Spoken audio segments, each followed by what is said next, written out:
While we all have 24 hours in a day, 7 days in a week, nobody gets more, nobody gets less, but I do think not all time is created equal. You know, there's a term with money called the utility of money. And boy, you know, the first $20,000, the first $30,000 a year that you make, that has a lot of utility. That brings a lot of comfort, that brings a lot of security. Hopefully that brings a lot of joy to your life. But you know, for somebody that's making $250,000, if they get a $10,000 a year raise, it's likely not going to bring them the same amount of joy as somebody that's making $30,000, because there's a lot of things that they probably are doing without. And I think it's the same thing with time. And in particular, I think as we get older, the utility of money gets higher. And frankly, the utility of money, I think, goes down. Right? There's always ways to make more money, but there's not ways to make more time, and especially when you consider your health. Once your health is gone, once your health is gone as you get older, it can be really hard to get it back, and at some point we're going to lose our health and we'll never get it back. And hopefully that point is far in the future. But I also want to remind you that, you know, for a 60-year-old, if you're 60 years old, you likely have less than 1,000 weeks of healthy active time. So the marginal utility of your time is much higher than maybe somebody in their 20s that has another 60, 70 years in front of them. And I think we need to act this way. You know, my average viewer is 45 to 65 years old. And I want to encourage all of us to act as to treat time as the limited resource that it is, the dwindling resource, and none of us know, you know, when our last day is here. So I want you to have a sense of urgency, and I want you to think about, you know, how can you use your other resources to make the most of your time? And let's talk about that. You know, one resource is, you know, think about the things that you do, the weekly chores that you do, that rob joy from your life, that rob time from your life, that you could be doing, making memories with the grandkids, spending time with your adult kids, pursuing adventures, traveling, whatever it is. For instance, for me, it's mowing the lawn and clearing the driveway of snow. You can see, you know, where I live, there's, you know, as I record this, it's late in the spring, but there's still snow here. And by the way, this is one of my favorite places in this town. This is a beaver dam right behind me. And this year the beavers had some help. I don't know why they had to down these aspen trees, but they did. That's not my work. It's just where I like being. So, you know, how can you take advantage? How can you get all the joy out of life that you can? And I think one thing to do is what I call time buckets. Think about the things that you want to do and categorize them and say, these are things that, you know, I really should work hard to do in my 40s or in my 50s or my 60s.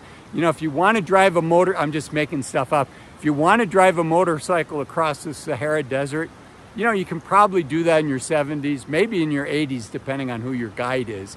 But it's probably going to be a lot more fun in your 40s, or let's use something else, riding a motorcycle across the United States.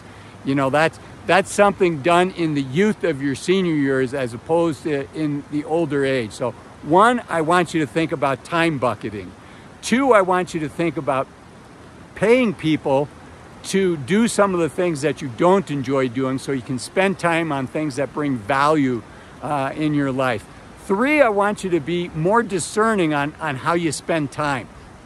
There's a book called Hell Yes or No. I want you to think about getting that book. I found it to be super helpful. And at its essence, what Derek Sievers, the author, says is, you know, we spend so much time doing these things that we're really not passionate about doing. And saying no, he would say, will set you free. Opens the door for other opportunities, other things that you might want to be doing.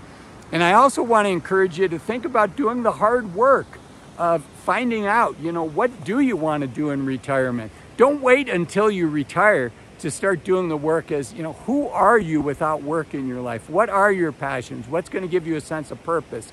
You can start doing that work now. And you can read books on the subject. There's a coach that I like. His name is Kay High. He does group coaching. He has Supercharge Your Productivity, which is productivity is kind of the Trojan horse. He's really a philosophical guy. His name is spelled unusually. His first name is K, K-H-E. His last name is High, H-Y. If you Google his name and Supercharge Your Productivity. But there's, you know, for me, I resonate, I vibe, as the young people would say, with Kay. But I want you to have a sense of urgency because, again, not all time is created equal. And we get different utilities on it. And you don't want to look back with regret and say, boy, you know, I really wish when I was this, I almost missed the window to learn to skateboard myself. It's something I always wanted to do. My family went out to California when I was a teenager. I always wanted to do it. One day I'm going to, one day I'm going to. Well, you know, someday we're all going to be out of some days. One day we're all going to be out of some days. And I said, you know, when I was 50, it's like, it's now or never. And so I bought all this body armor because it hurts to fall on a skateboard. My neighbors called me RoboCop. But you know what? I learned to skateboard, and I had this downhill street in my neighborhood that I wanted to ride on.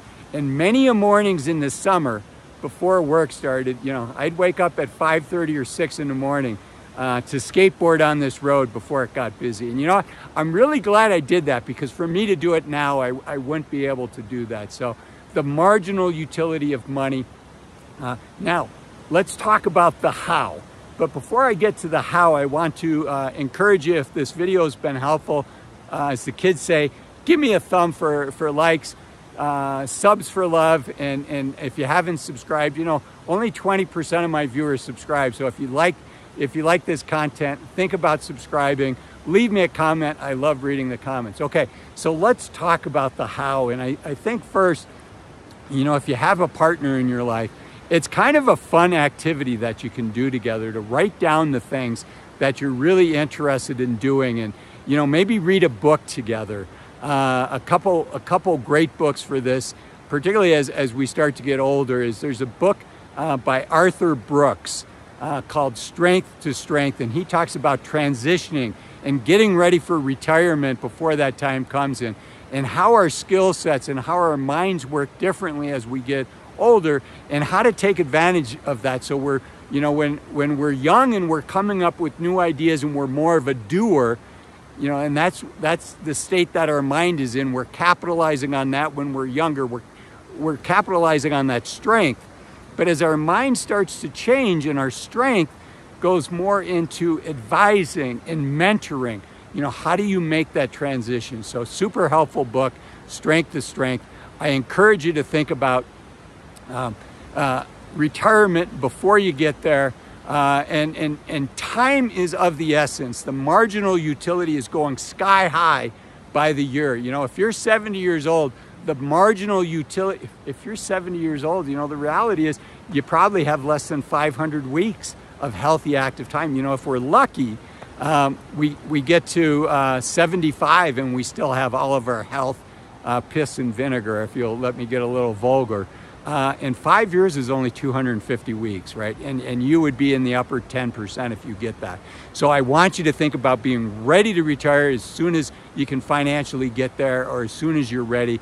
If you're interested in more in that concept, I know you're going to like this video over here where I talk about 5 reasons you should retire as soon as you can.